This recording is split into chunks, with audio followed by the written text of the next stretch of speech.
వాక్య పరిచర్య చేయటానికి ప్రభు నాకు అనుగ్రహించిన ఈ విలువైన సమయాన్ని బట్టి మొదటిగా దేవునికి కృతజ్ఞతాస్తుతులు చెల్లిస్తున్నా. అదేవిధంగా దైవజనులు కూడా నా హృదయపూర్వక వందనాలు చెల్లిస్తూ ఉన్నా. నన్ను ఎప్పుడు ఎంకరేజ్ చేస్తూనే ఉంటారు.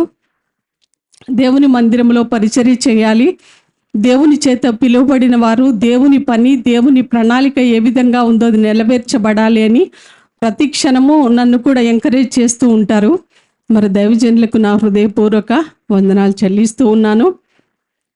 దేవుని వాక్యంలోనికి వెళ్ళటానికి ముందుగా మరి చిన్న బిడ్డలు ఉన్నారు ఇక్కడ, అనేక మంది పెద్దవాళ్ళు అనేక మంది ఉన్నారు. నానా, మీరు మీ భవిష్యత్తులో ఏమవ్వాలని మీరు కోరుకుంటూ ఉన్నారు అని నేను ముందుకైతే పిలవను, కానీ మీరు భవిష్యత్తులో ఏమవ్వాలని మీరు కోరుకుంటూ ఉన్నారు అంటే వాళ్ళు చాలా ఉన్నతమైన ఆశలు ఆశయాలు చెప్తారు, కోరికలు చెప్తారు. నేనేమో డాక్టర్ని అవ్వాలని కోరుకుంటూ ఉన్నా, లేదంటే నేను పైలట్ని అవ్వాలని, ఐఏఎస్ అవ్వాలని, ఐపీఎస్ అవ్వాలని, లేదంటే సంథింగ్ ఇంకా ఏదో అవ్వాలని నేను కోరుకుంటూ ఉన్నాను అంటారు. మరి పెద్దవాళ్ళని కదిలిస్తే పెద్దవాళ్ళు కూడా ఇంకెందుకండి, నేను బ్రతకటం, చనిపోతే బెస్ట్ కదా అని అనేవాళ్ళు చాలా తక్కువ. ఆ పెద్దవాళ్ళని కూడా మనం కదిలిస్తే భవిష్యత్తులో మీకేం అవ్వాలని ఆశగా ఉంది అంటే ఆ పెద్దవాళ్ళు కూడా మా యొక్క జీవితంలో, మా యొక్క భవిష్యత్తులో ఉన్నత స్థలానికి వెళ్ళాలి అని ఆశగా ఉంది అని చెప్తారు. హల్లెలూయా. ఈ రోజున ఉన్నత స్థలములకు వెళ్ళాలి అంటే ఊరికే వెళ్ళగలమా అండి ఉన్నత స్థలాలకి? ఖచ్చితంగా మన హస్తము, మన పని, మన కష్టము, మన ప్రయాస ఖచ్చితంగా ఉండాల్సిందే ఉన్నత స్థలములకు వెళ్ళాలంటే. ఈ రోజున నా యొక్క వాక్యం యొక్క మెయిన్ టైటిల్ వచ్చేసి ఉన్నత స్థలములకు వెళ్ళాలి అంటే. ఒకసారి ద బుక్ ఆఫ్ జోబ్, కీర్తనల గ్రంథము 5వ అధ్యాయము 11వ వచనం ఎవరైనా ఒకళ్ళు గట్టిగా చదువుతారా?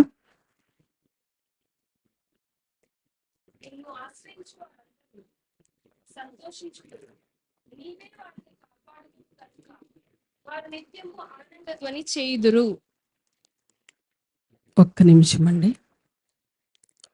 యోబు గ్రంథము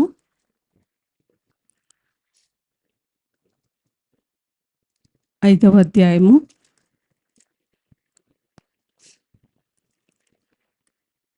10, 11 చదవండి.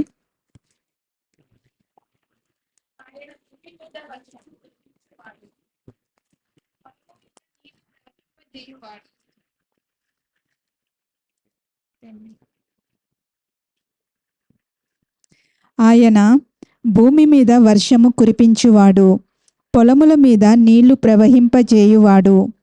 అట్లు ఆయన దీనులను ఉన్నత స్థలములలో నుంచును, దుఃఖపడు వారిని క్షేమమునకు లేవనెత్తును.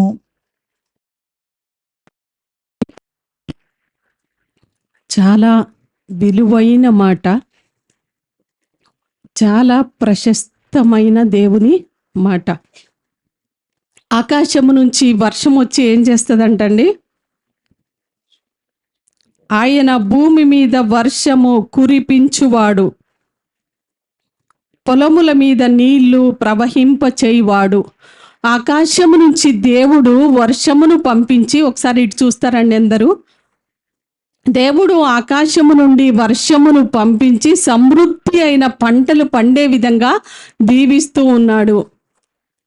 పొలములలో నీళ్లను ప్రవహింప చేస్తూ మన ఆహారానికి తగినట్టుగా భూమి మీద విస్తారమైన పంటలు పండించుచూ ఉన్నది ఎవరండి? దేవుడు. రైతు కష్టపడి విత్తనాలు వేస్తాడు, కానీ దేవుడు ఆకాశం నుంచి వర్షం కురిపించకపోతే పండుతుందండి? ఎంత బలమైన విత్తనాలు విత్తినా, ఎంత విలువైన విత్తనాలు, మంచి గట్టి విత్తనాలు విత్తినా అది ఫలిస్తుందా? దేవుడు ఆకాశము నుంచి ఖచ్చితంగా వర్షమును ఇవ్వాల్సిందే. దాని క్రింద దేవుడు ఒక విలువైన మాటను పెట్టాడు, అది మనకు అర్థం అవ్వటానికి. అట్లు ఆయన దీనులను ఉన్నత స్థలములలో ఉంచును. నాతో కలిసి మాట చెప్తారా? ఆయన దీనులను ఉన్నత స్థలములలో ఉంచును. మరి ఒక్కసారి, ఆయన దీనులను ఉన్నత స్థలములలో ఉంచును.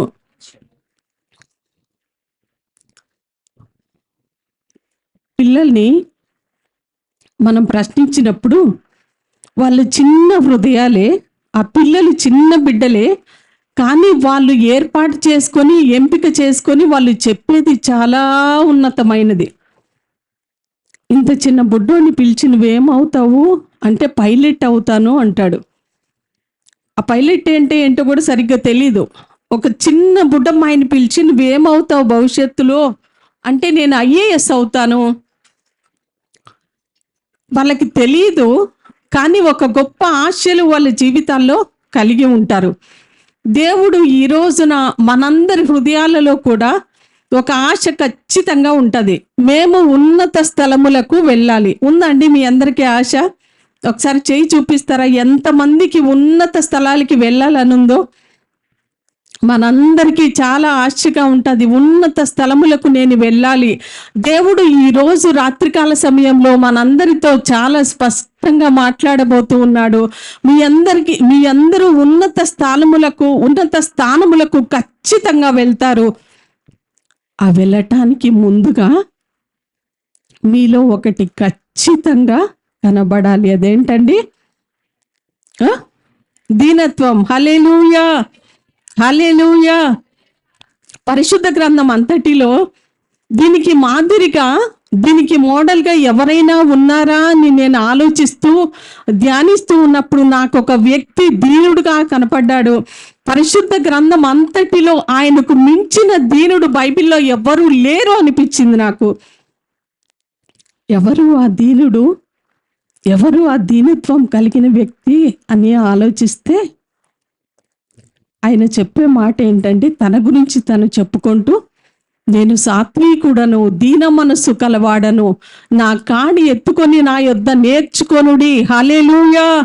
నేను సాత్వికుడను, దీన మనస్సు కలవాడను, నా యొద్దకు వచ్చి మీరు నేర్చుకొనుడి.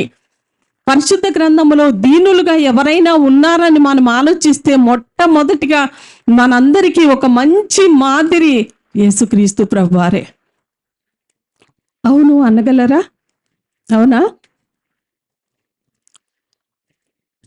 ఫిలిప్పీలకు రాసిన గ్రంథంలోకి వెళ్దాం. ఫిలిప్పీ పత్రిక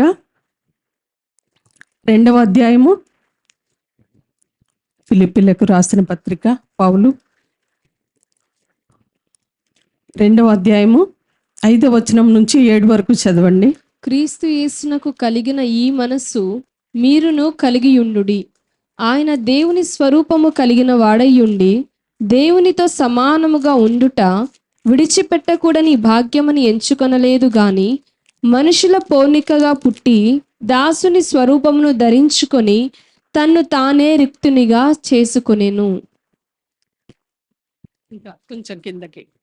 మరియు ఆయన ఆకారమందు మనుషుడుగా కనబడి మరణము పొందునంతగా, అనగా శిలువ మరణము పొందునంతగా విధేయత చూపిన వాడై తన్ను తాను తగ్గించుకొనెను.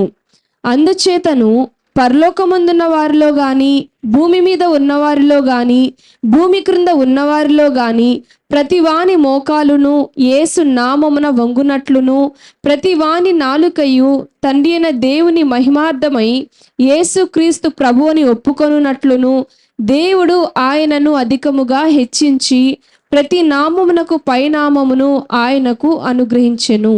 బా, ఎంత మంచి మాట అండి. ఆయన ఎంత మంచి మాదిరో ఒక 2 పోలికలు నేను మీకు చెప్తా. దేవుని స్వరూపము కలిగిన మన దేవుడు ఎలాంటి స్వరూపాన్ని ధరించుకున్నాడు అంటే, దాసుని స్వరూపాన్ని ధరించుకున్నాడంట. హల్లెలూయా. ఇంకా గట్టిగా చెప్దామా? హల్లెలూయా. దేవుని స్వరూపము కలిగిన వ్యక్తి దాసుని స్వరూపాన్ని ధరించుకున్నాడంట.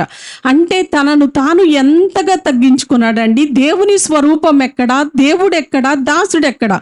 దాసుడు అంటే సర్వెంట్. సర్వెంట్ ఎక్కడా? ఒక పనివాడెక్కడా? దేవుడెక్కడా? దేవుని స్వరూపం ఎక్కడా? ఆయన దేవుడు, రెండవ పోలిక నేను మీకు చెప్తున్నా, ఆయన దేవుడు అయ్యుండి మనుష్యుడిగా భూమి మీదకి వచ్చాడంట. హల్లెలూయా. ఒక దేవుడై ఉండి ఆయన ఆ స్థానాన్ని పోగొట్టుకొని దేవునితో ఉండుట విడిచిపెట్టకూడని భాగ్యమని ఎంచుకొనలేదు, కానీ మనుష్యుల పోలికగా పుట్టి దాసుని స్వరూపం. నాకు ఆ మాట ఎంత ఇష్టమో, ఎంత ఆలోచించినా ఇప్పటికీ అర్థం అవ్వట్లేదు. దేవుని స్వరూపం ఏంటి, దాసుని స్వరూపం ఏంటి? దేవుడు అంతగా తన్ను తాను తగ్గించుకొని ఈ లోకానికి వచ్చాడా?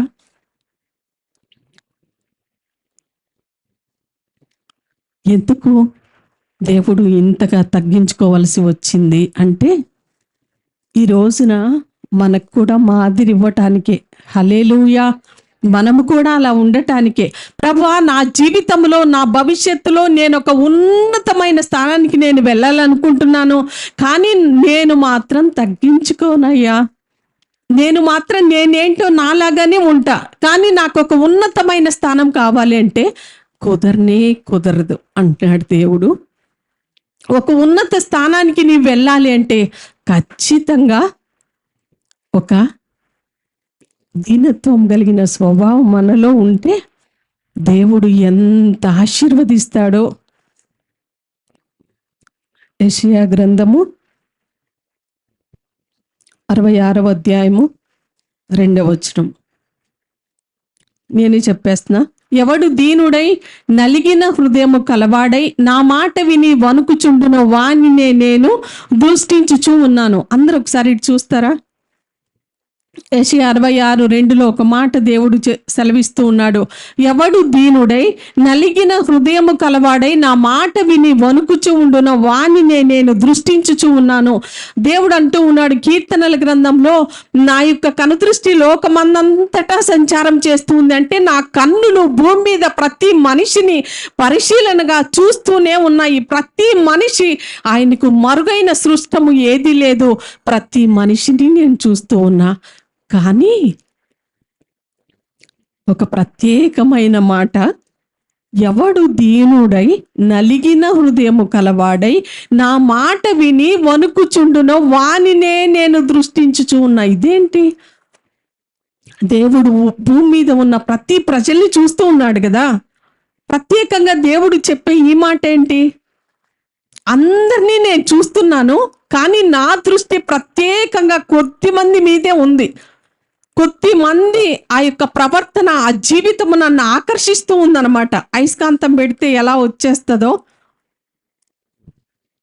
ఐరన్ అంతా, అలాగా దేవుని దృష్టి భూమి మీద కొద్ది మంది మీద చాలా ప్రత్యేకంగా ఉంది. ఆ వ్యక్తులు ఎవరు అంటే, ఎవరు దీనులుగా ఉంటారో, దేవుని మాట విని వణుకుతూ ఉంటారో, అట్టి వారిపై దేవుని దృష్టి చాలా చాలా ప్రత్యేకంగా ఉంటుంది అని దేవుడు మాట్లాడుతూ ఉన్నాడు. ఏంటండి ఈ దీనత్వానికి ఇంత ప్రత్యేకత? దేవుడు మరి ఎందుకు ఈ మాటను నాకు నా హృదయంలో ఉంచాడో నాకు తెలియదు, కానీ దేవుడు ఈ రాత్రికాల సమయంలో ఎందుకు ఈ వాక్కును నా ప్రేరణలోనికి తీసుకొని వచ్చారో నాకు తెలియదు, కానీ దేవుడు ఈ రోజున తన వాక్కుతో మనల్ని అందరినీ దీవించాలి అని, ఉన్నతంగా ఆశీర్వదించాలని, ఒక ఉన్నతమైన స్థితిలో మనల్ని దేవుడు చూడాలి అని అనుకుంటూ ఉన్నాడు. కాబట్టి మనము దీనులుగా మారితే దేవుడు ఉన్నతమైన స్థలములకి మనల్ని హెచ్చించబోతూ ఉన్నాడు. ఈ యొక్క దీనత్వం కలిగి ఉంటే ఏమైనా ఆధిక్యతలు ఉన్నాయా మనకి? ఇటువంటి దీనత్వం మనము కలిగి ఉంటే ఏమైనా లాభాలు ఉన్నాయా, ఏదైనా ప్రయోజనాలు ఉన్నాయా అని మనము ఆలోచిస్తే ఖచ్చితంగా ఆధిక్యత మనకి ఉంది. మొట్టమొదటిగా దీనత్వం మనం కలిగి ఉంటే మనకు వచ్చే లాభం ఏంటి అని మీరు అడిగితే, దీనులకు కృప అనుగ్రహించబడుతుంది. పేతురు రాసిన మొదటి పత్రిక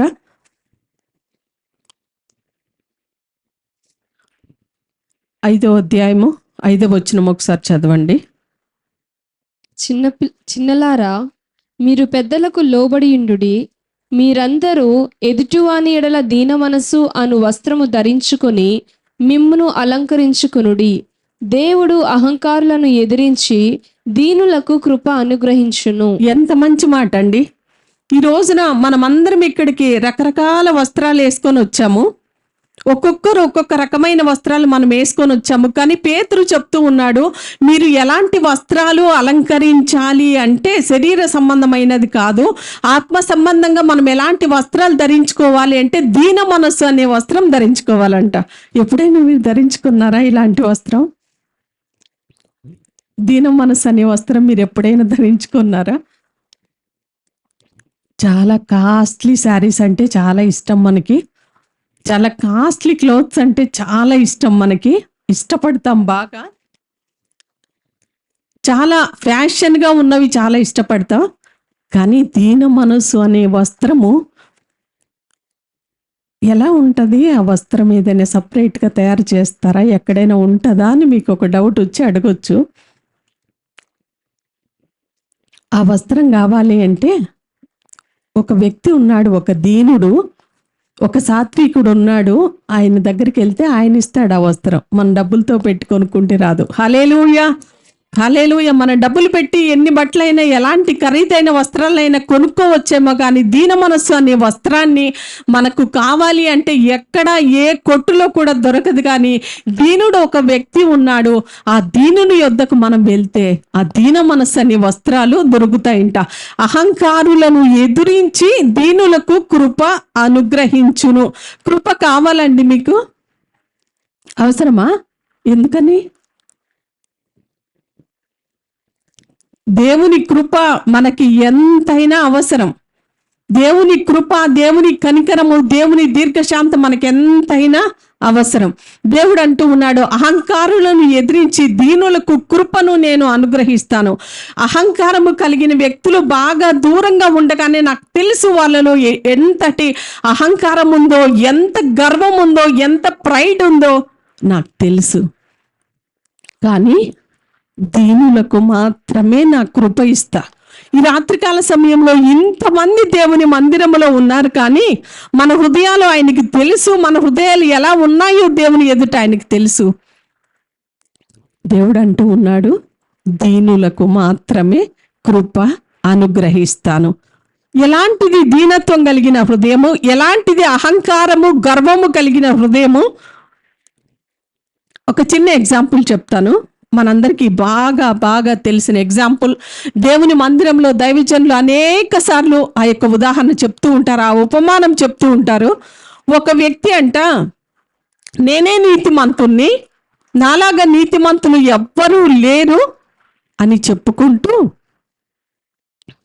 ఆయన చెప్తున్న మాటలు చాలా జాగ్రత్తగా ఆలోచించండి. దేవుని సన్నిధికి, దేవుని ఆలయానికి ప్రార్థించటానికి వెళ్ళి కూర్చొని దేవుని మందిరంలో దేవునితో చెప్పే మాటలు ఎంత భయంకరంగా ఉన్నాయో ఒకసారి ఆలోచిద్దాం. ప్రభువా, ఇదిగో ఈ చోరుడి వలె నేను లేనయ్యా, ఇదిగో ఈ అన్యాయస్తుడి వలె నేను లేనయ్యా, అదిగో ఆ వ్యభిచారి వలె నేను లేనయ్యా, లేదంటే ఇతర మనుషులందరి వలె నేను లేనయ్యా అని దేవునికే చెప్తూ ఉన్నాడంట ఒక వ్యక్తి. మళ్ళీ అంటున్నాడు ఇంకా, ప్రభు, వారానికి 2 సార్లు నేను ఉపవాసం ఉంటున్నానయ్యా, నువ్వు నాకు ఇచ్చిన సంపాదన అంతటిలో 10% నేను ఇస్తున్నా, 10వ వంతు నీకు ఇస్తున్నాను.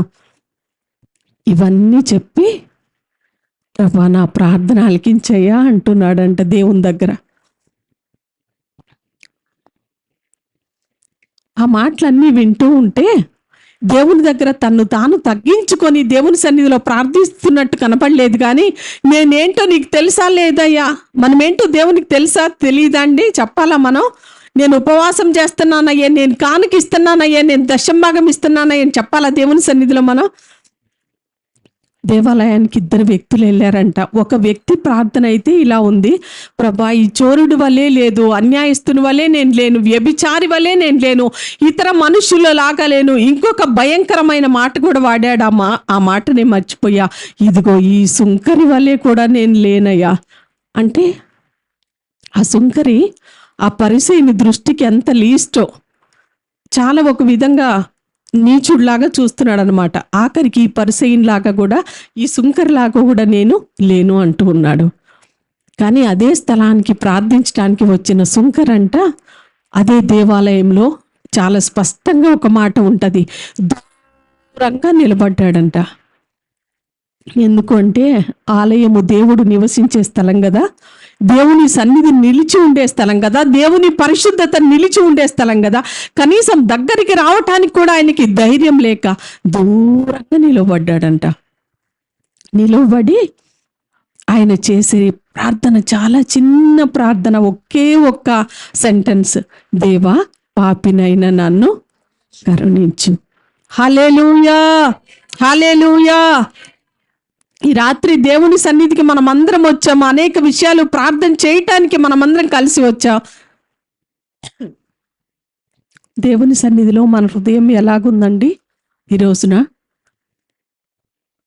అహంకారులను ఎదిరించి దీనులకు కృప అనుగ్రహించే దేవుడు. ఈ రోజున నీవు దీనుడు అయితే, ఈ రోజున దేవుని సన్నిధిలో దేవుని దృష్టికి ఒక దీనురాలుగా నీవు కనబడితే, ఇదే రోజే ఏ ప్రార్థన అయితే దేవుని మందిరంలో చేసి నీ వెళ్ళబోతున్నావో, ఇదే రోజున దేవుడు మన ప్రార్థనలన్నిటికీ ఆమేన్ అనబోతున్నాడు. హల్లెలూయా. ఆ ఉపమానం అయిన తర్వాత ఒక మాట ఉంటది, ఆ పరిసయ్యుని ప్రార్థన కంటే ఈ యొక్క సుంకరి ప్రార్థన దేవుని దృష్టికి వెంటనే నేరుగా వెళ్ళిపోయిందంట. ఆకాశం వైపు కనులెత్తటానికైనా నువ్వు ధైర్యం లేక రొమ్ము కొట్టుకుంటూ దేవా పాపినైనా నన్ను కరుణించదక్క ప్రార్థన చేశాడు ఆయన. ఈ రోజున దేవుడు మన ప్రార్థన ఆలకించాలి అంటే మనలో ఖచ్చితంగా దీనత్వం ఉండాల్సిందే అండి. మనలో ఉన్న గర్వాన్ని ఆయన చూస్తూ ఉన్న దేవుడు, మనలో ఉన్న అహంకారాన్ని చూసి దేవుడు చూస్తూ ఉన్నాడు ఆయన మన హృదయాల్ని. ప్రభువా ఆ సుంకరి లాంటి ప్రార్థన నాకు దయచేయి. కృప అనుగ్రహించే దేవుడు, దీనులకు మొదటిగా కృప అనుగ్రహించే దేవుడు. కృప మాత్రమే కాదండి, మీరు ఒక వాక్యాన్ని చదివారో లేదో, ఎక్కువ కృప ఇస్తారంట. మనకు ఆ మాట అర్థం అవ్వాలంటే, రోగం బాగా ముదిరిపోయినప్పుడు, అదే ఫీవర్ 9900 ఉందనుకోండి, ఏ ట్యాబ్లెట్ వేసుకుంటాం? అదే 104 దాటింది, 105, 106కి వెళ్తుంది అనుకోండి, అదే ట్యాబ్లెట్ వేస్తామా? అదే డోస్ వేస్తామా? డోస్ పెంచుతామా లేదా? ఎక్కువ కృప.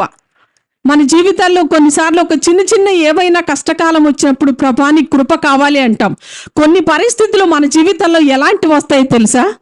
ఎక్కువ రోగం బాగా ముదిరిపోయినప్పుడు ఎక్కువ డోస్ పడితేనే కానీ రోగం తగ్గదు. మన జీవితాల్లో కూడా కొన్ని కష్టాలు వస్తాయి, మనం మన స్థాయికి మించినవి అన్నమాట. ఇంకా నా వల్ల కాదయ్యా, ఏదైనా జరిగితే ఇది నీ వల్లే జరగాలి.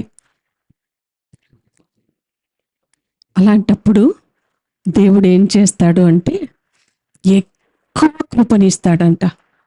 అయ్యో ఇంత బలహీనతలో నేను ఉండిపోయానే, ఇంత భయంకరమైన పరిస్థితిలోనికి నేను వెళ్ళిపోయానే, మనం చింతించాల్సిన అవసరం లేదు, దిగులు పడాల్సిన అవసరం లేదు.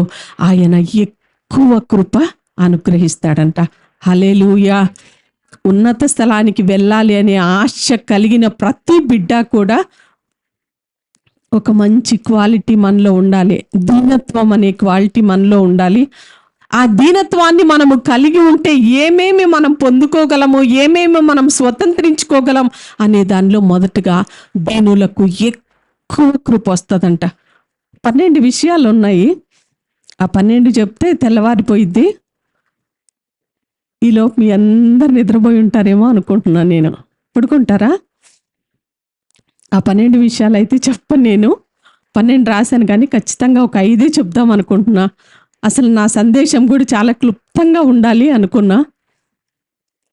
రెండవ విషయానికి మనం వెళ్దాం. చాలా ప్రాముఖ్యమైన మాట, దీనులకు ఆదరణ దొరుకుతుంది. మొదటగా దీనులకు కృప దొరుకుతుంది. దీనులకు ఎక్కువ కృప దొరుకుతుందంట. దీనురాలుగా దీనుడిగా నీవు ఉంటే ఆదరణ దొరుకుతుంది. ఒకసారి పౌలు కొరింథీలకు రాసిన 2వ పత్రిక 7వ అధ్యాయం 6వ వచనం చదవండి.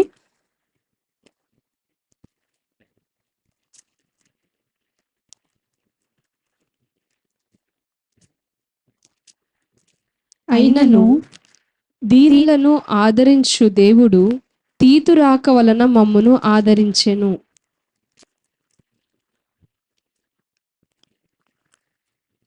మరొకసారి చదువుదాం.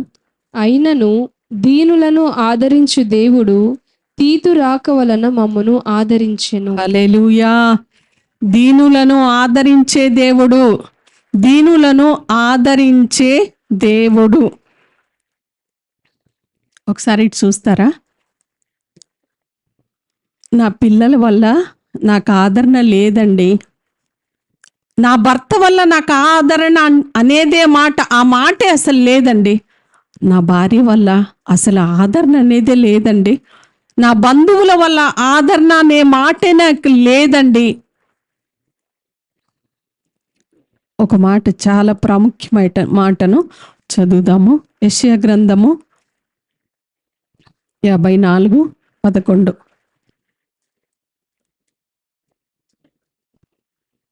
ప్రయాసపడి గాలివాన చేత కొట్టబడి ఆదరణ లేక యున్నదానా, నేను నీలాంజనములతో నీ కట్టడమును కట్టుదును, నీలములతో నీ పునాదులను వేయుదును, మాణిక్యమణులతో నీ కోట కొమ్ములను, సూర్యకాంతములతో నీ గుమ్మములను కట్టుదును, ప్రశస్తమైన రత్నములతో నీకు సరిహద్దులు ఏర్పరచుదును.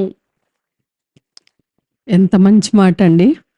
ప్రయాసపడి గాలి వానల చేత కొట్టబడి ఆదరణ లేక ఉన్నదానా. దేవుడు మనతో చాలా స్పష్టంగా, చాలా క్లియర్గా, మనందరికీ అర్థమయ్యే విధంగా దేవుడు మనతో మాట్లాడుతూ ఉన్నాడు. ఆ మాట ఏంటంటే, చాలా కష్టాలతో, చాలా ఇబ్బందులతో, చాలా వేదనలతో నువ్వు కొట్టబడుతూ ఉన్నావు కదా, నీవు కొట్టబడి ఆదరణ లేకుండా ఉన్నావు కదా, నీ ఇంటి వారి చేత నీకు ఆదరణ లేకుండా నీవు ఉన్నావు కదా, దేవుడు మనతో సెలవిచ్చే మాట, నేను నిన్ను కడతాను, నేను నీకు ఆదరణ దయచేస్తాను. హల్లెలూయా. నేనే నీతో ఉండి నీకు ఆదరణ కలిగిస్తాను, నేను నిన్ను కడతాను. నువ్వు ఎక్కడైతే నాశనం అయిపోయావో, తిరిగి లేపబడకుండా ఎక్కడైతే నాశనం అయిపోయావో ఆ స్థాయి నుంచి నేను లేపుతాను, నేనే నిన్ను కడతాను. కొన్నిసార్లు చూడండి, మనుషుల మాటల వల్ల మనకు ఆదరణ కలుగకపోగా, ఓదార్పు కలుగకపోగా బాధను రేపుతూ ఉంటాయి తెలుసా. అలాంటి పరిస్థితులు మీ జీవితాల్లో ఎప్పుడైనా వచ్చాయా? మనమే అసలే బాధలో, ఇబ్బందులో, వేదనలో, కష్టంలో కొట్టుమిట్టాడుతుంటే ఎవరో వస్తారు, ఒక మాట అంటారు, మనకున్న గాయాన్ని ఇంకా రేపుతారు. వాళ్ళు ఏమంటారు, పుండు మీద కారం చల్లినట్టుగా అంటారు కదా. మనం అసలే ఆ పుండుతో, నొప్పితో, వేదనతో బాధపడుతూ ఉంటే కొంచెం కారం వేస్తారంట దాని మీద. ఉన్నారు లేరా అలాంటి మనుషులు? ఉంటారు కదా. యోబు గ్రంథము 16:2 చదవండి.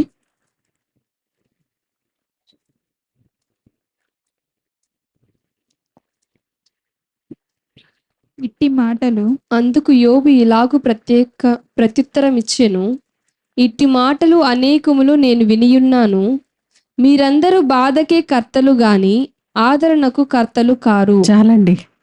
యోబు తన స్నేహితులతో అనే మాట ఏంటంటే, యోబుకు వచ్చిన బాధలు మీకు బాగా తెలుసు, అన్ని చెప్పాల్సిన అవసరం లేదు, ఎక్స్ప్లెయిన్ చేయాల్సిన అవసరం లేదు. ఒక్కరోజే సమస్తాన్ని పోగొట్టుకున్నాడు ఆయన.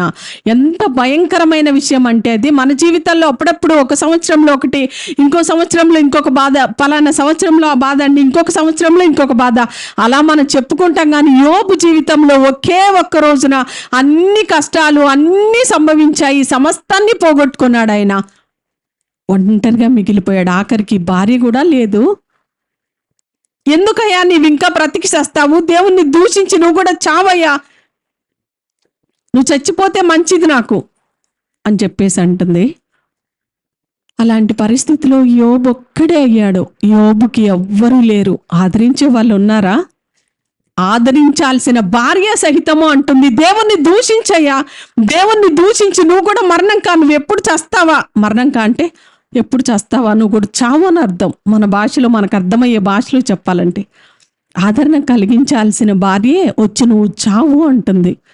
కొన్నిసార్లు మన జీవితాల్లో కూడా మనం బాధలో, వేదనలో ఉంటాము. ఎదుటి వాళ్ళు వచ్చి మన బాధను అర్థం చేసుకోకపోగా, నీ బాధ ఏంటో నాకు తెలుసు, నీ ఒంటరితనం ఏంటో నాకు తెలుసు, నాకు అర్థమవుతుంది, నువ్వు బాధపడాల్సిన అవసరం లేదు, నేను నీతో ఉన్నానులే అని ఎంకరేజ్ చేయటం చెయ్యకపోగా ఎప్పుడు ఇదే బాధలో చస్తావా నువ్వు చస్తే బాగుండు, నువ్వు నాకేమీ ఇది లేదుగా, నీ వల్ల నాకేమీ యూజ్ లేదుగా, నీ వల్ల నాకేమీ లాభం లేదుగా, నువ్వు ఉన్నా ఒకటే లేకున్నా ఒకటే అంటే ఇండైరెక్ట్గా యోబు భార్యలాగా నువ్వు కూడా చావయ్యా, చనిపోయే ముందు దేవుణ్ణి కూడా దూషించి చావన్నట్టుగా ఉంటుంది కదా. కానీ దేవుడు మనతో ఈరోజు మాట్లాడుతూ ఉన్నాడు. ఆదరణ లేక నువ్వు ఒకవేళ కొట్టబడుతూ ఉన్నావేమో నీ వారి వలన, మన దేవుడు మనకు ఆదరణ కలిగిస్తానని దేవుడు మనతో మాట్లాడుతూ ఉన్నాడు. హల్లెలూయా. మరి దేవుడు అంటూ ఉన్నాడు, నేను మిమ్మల్ని అనాథలుగా నేను విడువను, నేను మీ యొద్దకు వస్తాను. దేవుడు మన కొరకు ఒక ఆదరణకర్తను పంపించారు. మీరు ఎప్పుడైనా సరే ఏ బాధలోకి వెళ్ళినా, ఏ వేదనలోనికి వెళ్ళినా ఒక చిన్న మాట ప్రార్థన చేయండి. పరిశుద్ధాత్మ దేవా, దేవుడు మనకి ఆదరణకర్తగా పంపించబడ్డాడంట.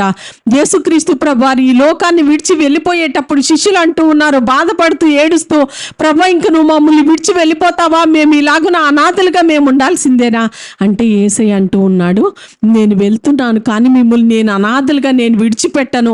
ఎవరూ లేనిగా వారుగా మీరు ఒంటరి వారుగా ఉండాల్సిన అవసరం లేదు. ఆదరణకర్తను మేము పంపిస్తాను.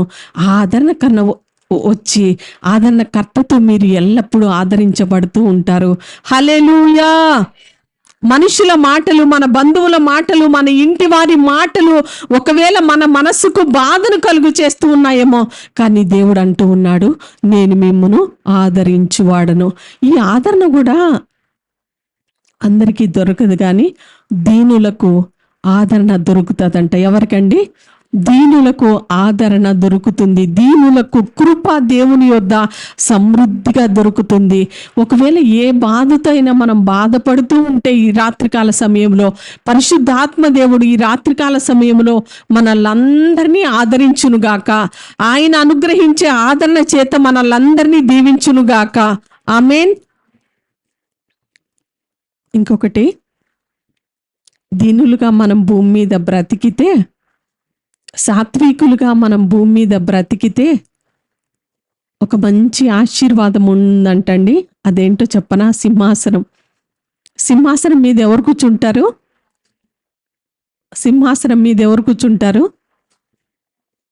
సింహాసనం మీద ఎవరు కూర్చుంటారు? రాజులు కూర్చుంటారు. మనం కూర్చుంటామా ఏంటి? మన చైర్స్ ఉంటాయి, సింహాసనాల్లాగా ఉండవు. సింహాసనం వేరు అసలు. కానీ దేవుడు అంటూ ఉన్నాడు, నీలో దీనత్వం అనే ఒక మంచి లక్షణం నేను చూస్తే సింహాసనం ఎక్కిస్తా. హల్లెలూయా. హల్లెలూయా.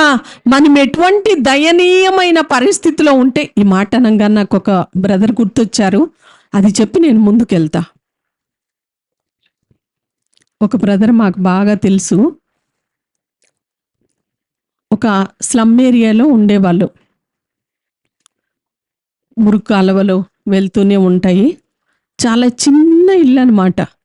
కనీసం ఒక ఇద్దరు వస్తే ఎక్కడ పడుకోవాలో కూడా అర్థం కాని అంత చిన్న హౌస్.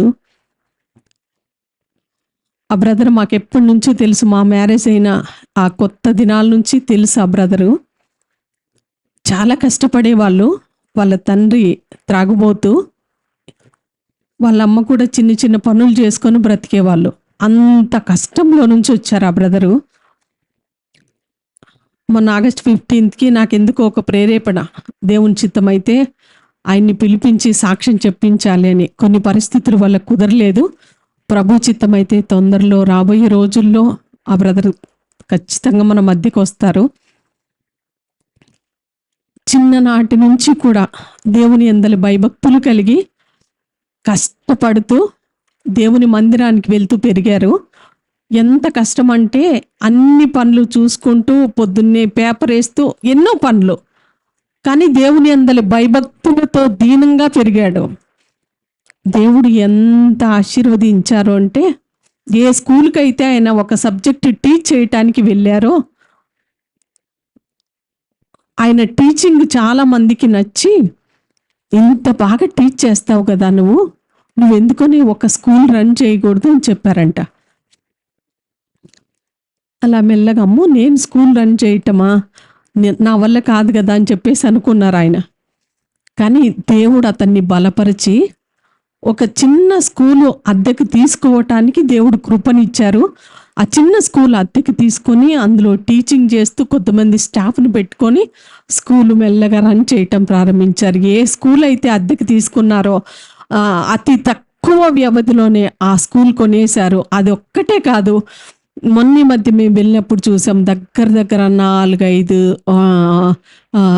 కొనేశారనమాట ప్రాపర్టీస్ అన్నీ. కాలేజ్ కూడా తొందరలో పెట్టబోతున్నారు. దేవుడు అంత విస్తారంగా ఆశీర్వదించారనమాట. నాకు అనిపించింది ఆయన వెనకాల ఇప్పటికీ కూడా కొన్ని కోట్లకు ఆస్తిపరులు వాళ్ళు ఇప్పటికీ కూడా ఎంత దీనంగా ఉంటారో నాకు చాలా నచ్చింది. నేను ఒకసారి అనుకుంటూ ఉంటా, వాళ్ళు ఏం సేవకులేం కాదు, కానీ వాళ్ళని చూసి నేను కొన్ని విషయాలు నేర్చుకుంటూ ఉంటా. ప్రభువా, నన్ను కూడా ఇలాంటి దీనత్వంలో నువ్వు నడిపించయ్యా, నేను కూడా వాళ్ళలాగా ఉండాలని ఆశపడుతున్నా, అలాంటి ఆ దీనత్వం కలిగిన హృదయం నాకు కూడా దయచేయి.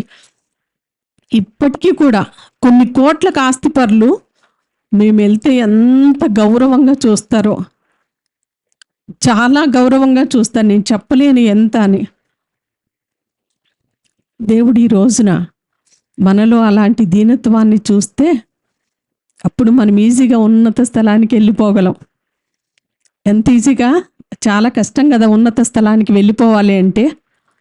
ఒకరోజు వస్తుంది, నేను చెప్తూ ఉన్నా, మన జీవితాల్లో ఒక రోజు వస్తుంది, అక్కడ ఉంటాం మనము ఎక్కడో కింద. చాలా జాగ్రత్తగా చూడాలి. ఆ స్థితిలో ఉన్నప్పుడు ఎప్పుడైతే మనం దీనులుగా ఉంటామో దేవుని దృష్టికి, అదే దేవుడు ఒక రోజును మన జీవితాల్లో తీసుకొని రాబోతూ ఉన్నాడు. చాలా పరీక్షగా అక్కడ ఉన్న మనిషిని మనం అంత ఇదిగా చూసినా కూడా ఆ మనిషి కనబడ్డావు. ఎక్కడ ఉంటాడో తెలుసా?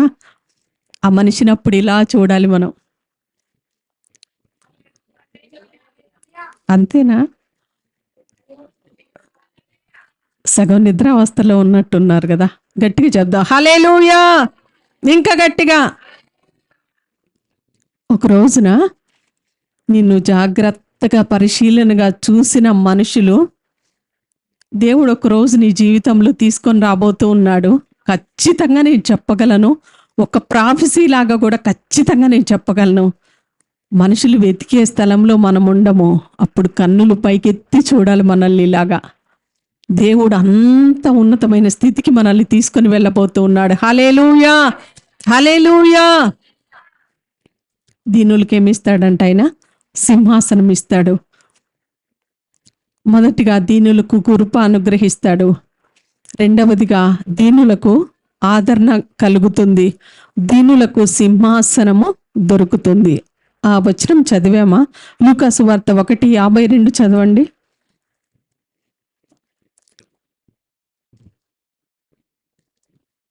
సింహాసనముల నుండి బలవంతులను పడద్రోసి దీనులనెక్కించును. అబ్బా, ఎంత మంచి దేవుడు అండి ఈయన. బలవంతులను సింహాసనం మీద నుంచి పడద్రోసి ఆ స్థలానికి ఎవరిని ఎక్కిస్తారంట? దీనులను ఎక్కిస్తారంట. హల్లెలూయా, హల్లెలూయా. మాకు బలం ఉంది, మాకు శక్తి ఉంది, మాకు జ్ఞానం ఉంది, మాకు డబ్బు ఉంది, మాకు ధనం ఉంది, మాకు అంతా ఉంది అనుకునే వాళ్ళు, అతిశయించే వాళ్ళు ముఖ్యంగా జీరో అవుతారంట. మాకేమీ లేదు అని దేవుని దృష్టిలో ఎవరైతే దీనులుగా ఉంటారో వారిని దేవుడు బహుగా హెచ్చిస్తాడంట. నెబుకద్నెజర్ కూడా ఒకానొక రోజున తన బబులోను పట్టణాన్ని చూసుకొని అతిశయిస్తూ ఉన్నాడు. నా బలాధికారం వల్ల ఈ పట్టణం ఇలాగున్నది అనేసి తన పట్టణాన్ని చూసుకొని, ఆ యొక్క మహిమనంతా చూసుకొని చాలా అతిశయిస్తూ ఉన్నాడు, గర్విస్తూ ఉన్నాడు. నా బలము వల్లే ఈ పట్టణం ఇలాగుంది, ఈ బబులోను సామ్రాజ్యం, ఈ బబులోను పట్టణం, నా జ్ఞానము వల్లే నేను దీన్నంతా ఇలా సిద్ధపరిచి. ఒకసారి చదువుదామండి. దానియేలు గ్రంథము 4వ అధ్యాయము 30వ వచనం ఒకసారి చదవండి. రాజు, బబులోనను ఈ మహా విశాల పట్టణము నా బలాధికారమును నా ప్రభావ ఘనతను కనపరచుటకై నా రాజధాని నగరముగా నేను కట్టించున్నది కాదా అని తనలో తాననుకొనెను. రాజు నోట ఈ మాట ఉండగా ఆకాశము నుండి ఒక శబ్దము వచ్చెను. ఏదనగా, రాజగు నెబుకద్నెజరు, ఇదే నీకు ప్రకటన. నీ రాజ్యము నీ యొద్ద నుండి తొలగిపోయెను. తమ యొద్ద నుండి మనుష్యులు నిన్ను తరిమెదరు. నీవు అడవి జంతువుల మధ్య నివాసము చేయుచు పశువుల వలె గడ్డి మేసెదవు. సర్వోన్నతుడగు దేవుడు మానవుల రాజ్యము పైన అధికారి అయ్యుండి తానెవనికి దాని అనుగ్రహింప నిశ్చయించునో వానికి అనుగ్రహించునని నీవు తెలుసుకొను వరకు 7 కాలములు నీకిలాగు జరుగునని చెప్పెను. చాలండి. ఒకసారి ఇటు చూస్తారా? నెబుకద్నెజరు ఒక రోజున తన మనసులో అనుకుంటూ ఉన్నాడు, బబులోన్ అనే ఈ మహాపట్టణము ఇంత మహిమగా ఉంది కదా, దానంతటికి కారణం నేనే. మనకు అర్థమయ్యే ఒక్క మాటలో నేను చెప్పేశాను. ఇంత ఇదిగా ఉండటానికి, ఈ పట్టణం ఇంత గొప్పగా, ఇంత మహిమకు కారణంగా ఉండటానికి, ఇంత బలంగా ఉండటానికి కారణం నేనే. దేవుడు ఆ మాటను విన్నాడు. సింహాసనం మీద నుంచి, అధికారంలో నుంచి త్రోసివేసి ఒక పశువు వలె గడ్డి మేసే విధంగా దేవుడు చేశాడంట. ఎంత భయంకరమైన పరిస్థితి అండి. ఆయన తెలుసుకున్నాక, ప్రభువా నేను చేసింది తప్పయ్యా, నేను అలాగూ ప్రవర్తించకుండా ఉండాల్సిందయ్యా, నా బుద్ధి గడ్డి తినేసిందయ్యా, నన్ను క్షమించయ్యా, నేను ఇక ఎప్పుడు అలాగూ ప్రవర్తించను. భూమి మీద అధికారం అనుగ్రహించే దేవుడవు నీవే, బలం అనుగ్రహించే దేవుడవు నీవే, ఒక ఉన్నత స్థానం అనేది కూడా అనుగ్రహించేవాడవు నీవే అనేది ఎప్పుడు అర్థం చేసుకున్నాడో, దేవుని దగ్గర క్షమాపణ ఎప్పుడైతే అడిగాడో, తిరిగి ఆ రాజ్యము అనుగ్రహించబడింది. దావీదు, సౌలు కూడా మీకు బాగా తెలుసు కదండి. చాలాసార్లు దైవజనులు మనకు చెప్తూ ఉంటారు, సౌలునకు నా కృప దూరము చేసినట్టు నా కృప నీకు దూరం చేయను. యాక్చువల్గా సౌలు విషయంలో ఒక మాట అంటాడు దేవుడు, సదాకాలము నా రాజ్యము నీ వల్లనే నేను స్థిరపరచాలి అనుకున్నా, కానీ ఆ స్థానాన్ని నీవు పోగొట్టుకున్నావు. ఎంత భయంకరమైన మాట అండి. దేవుడు మనల్ని చూసినప్పుడు, ఒకప్పుడు మనం ఎలా ఉండేవాళ్ళమో, ఈ రోజున మనం ఎలా ఉన్నామో, మన స్థితిని బట్టి ఎంత గర్విస్తూ ఉంటామో, ఎంత అతిశయిస్తూ ఉంటామో, దేవుడు అనే మాట మన జీవితాల్లో ఉండదు. నా కష్టం వల్లేనండి, ఇదంతా నా రెక్కల కష్టం వల్లేనండి, ఇంత సంపాదించాను చూడండి, ఎంత పెద్ద ఇల్లు కట్టానో నా రెక్కల కష్టం వల్ల నేను చేశాను, నా జ్ఞానం వల్లే ఇదంతా సాధ్యమైంది. చాలాసార్లు మన జ్ఞానాన్ని చూసుకుంటాం, మన బలాన్ని మనం చూసుకుంటాము. దేవుడు గుర్తుకు రాడు. ఒక ధనవంతుడు కూడానంట, అతనికి పంట సమృద్ధిగా పండిందంట. తన ప్రాణముతో తాను చెప్పుకుంటూ ఉన్నాడు, నా ప్రాణమా, చాలా సంవత్సరాల తర్వాత ఇంత సమృద్ధి అయిన పంట పండింది, తిను, త్రాగు, సుఖించు, సంతోషించు. ఏమీ లేనప్పుడు, ప్రభువా నీకు స్తోత్రమయ్యా, నేను కష్టంలో ఉన్నానయ్యా, నేను ఇబ్బందిలో ఉన్నానయ్యా, నా పనిని ఆశీర్వదించయ్యా, నా వ్యాపారాన్ని ఆశీర్వదించయ్యా, నా బిజినెస్ అంతా ఆశీర్వదించయ్యా అని కన్నీరు కారుస్తాము. దేవుడు మన ప్రార్థన విని ఉన్నతంగా దేవుడు ఆశీర్వదిస్తే, మీ బిజినెస్ ఎంత బాగుందండి, ఇంత ఇదిగా క్లిక్ అయిద్దని మేము అనుకోలేదు. ఏమనుకున్నావు? జ్ఞానం, మా జ్ఞానం, మా డబ్బును బట్టి, మా జ్ఞానాన్ని బట్టి అని చెప్పేవాళ్ళు ఎంతమంది లేరండి ఈ రోజున. దేవుడు అనే ఒక్క మాటను తీసేసి అన్నీ చెప్తూ ఉంటారు, మా బలం, మా జ్ఞానం. దేవుడు సౌలును తీసేసి పక్కన పెట్టేశాడు. ఇజ్రాయేలు జనాంగానికి మొట్టమొదటిగా ఉన్న సౌలును దేవుడు తీసి పక్కన పెట్టేసి, నా ఇష్టానుసారమైన ఒక మనుషుని నేను కనుగొన్నాను. సౌలుతో అనే ఒక భయంకరమైన మాట ఏంటంటే, సౌలు సదాకాలము ఇశ్రాయేలీల మీద రాజుగా నిన్నే స్థిరపరచాలని అనుకున్నానయ్యా నేను, కానీ ఆ స్థాయిని నీవు పోగొట్టుకున్నావయ్యా, ఇంకా లాభం లేదు, నీ దగ్గర నుంచి తీసేసి అదే స్థలంలో నేను నాకు ఇష్టానుసారమైన ఒక మనుషుని నేను కనుగొన్నాను, ఆ మనుషుని తీసుకొచ్చి నేను అక్కడ పెట్టాలి అనుకున్నాను. దావీదుకి ఏ అర్హత ఉందని దేవుడు సింహాసనం మీదకి తీసుకొని వచ్చాడండి? ఏ క్వాలిఫికేషన్ ఉందని, ఏ స్థితి ఉందని తీసుకొచ్చాడు? గొర్రెల కాపరి కదా, గొర్రెల కాపరికి ఏమైనా తెలివి ఉంటుందా, జ్ఞానం ఉంటుందా, అందం ఉంటుందా, లేదంటే మంచి పర్సనల్ చెప్పాలంటే దావీదు చాలా పొట్టోడే. దావీదులో ఏం చూసుండొచ్చు? దీనత్వం. ఆ దీనత్వం కీర్తనల్లో మనం చూస్తాం.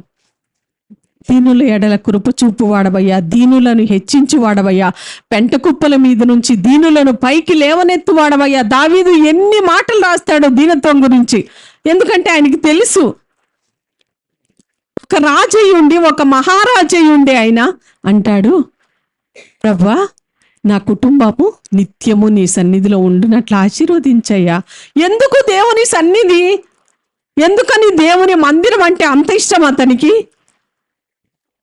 కుటుంబం అంతా ఎందుకని దేవుని సన్నిధిలో ఉండాలని ఆశపడుతూ ఉన్నాడు ఆయన? ఆయనకు అర్థమైంది దేవుని సన్నిధి ఏంటో. గొప్ప రాజయ్య ఉండి ఆయన, ప్రభువా నేను నా కుటుంబం నీ మందిరంలో స్థిరపరచయ్యా. సౌలును తీసి పక్కన పడేసి, దేవుడు మనకిచ్చిన స్థాయిని మనం కాపాడుకోకపోతే, దేవుడు మనకిచ్చిన ఉన్నతమైన స్థితిని మనం కాపాడుకోలేకపోతే తీసి పడేస్తారు ఎవరైనా సరే. సేవకులైనా సరే, బిషప్పులైనా, రెవరెండ్లైనా, ఎవరైనా. దేవునికి ఆ పోస్ట్ ఏం గొప్పది కాదు, ఆ హార్ట్ గొప్పది పోస్ట్ కంటే కూడా. దేవుడు తీసి పక్కన పడేసి ఎవరో ఒక చిన్న వ్యక్తిని, అనామకుడిని తీసుకుని వచ్చి అక్కడ పెడతాడు. ఈ రోజున అనిపిస్తుందా, ప్రభువా నేను దావీదులాగా నేను ఉండాలి. ఒకవేళ నాలో ఎక్కడైనా గర్వం అనేది ఉందేమో, అహంకారం అనేది ఉందేమో, దయచేసి నన్ను మన్నించయ్యా. కృప మనల్ని సింహాసనానికి హెచ్చించే విధంగా ఉంటదంట. హల్లెలూయా. ఒక పల్లవి పాడదామండి. దయచేసి ఒకసారి నిలబడితే జస్ట్ ఒక పల్లవి పాడదాం.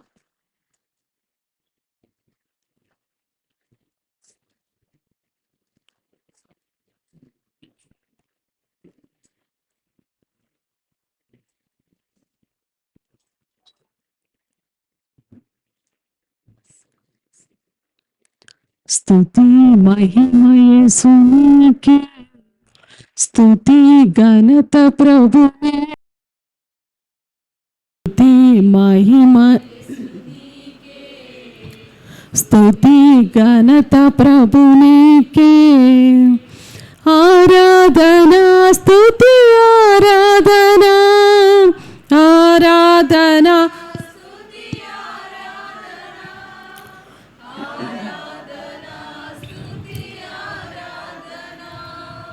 ఆరాధనా స్తుతి ఆరాధనా, ఆరాధనా స్తుతి ఆరాధనా, ఆరాధనా స్తుతి ఆరాధనా, ఆరాధనా స్తుతి ఆరాధనా, ఆరాధనా స్తుతి ఆరాధనా.